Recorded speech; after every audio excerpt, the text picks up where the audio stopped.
6 милиони евра од буџетот на Министерството за транспорт и врски чекаат на општински проекти за реконструкција на улици и патишта, подсети денес министерот Благој Бочварски.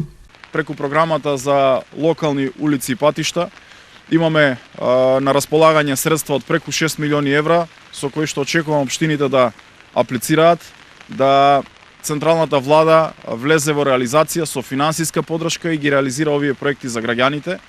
Остануваат и проектите во делот на водоводи и канализации и очекувам општините да бидат активни и да ги реализираат своите проекти кои што се ставени на располагање од страна на централната влада. Реконструкцијата на локалната и регионална патна мрежа е една од најприоритетните во Министерството за транспорт и врски.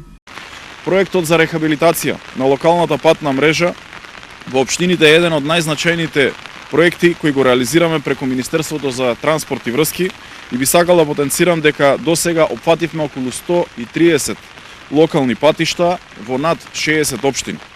Поддршката за локалните самоуправи продолжува во континуитет, обезбедувајќи побезбедни локални патишта по кои ќе патуваат граѓаните. Годинава за капитални проекти во буџетот на Министерството се планирани вкупно 308 милиони евра.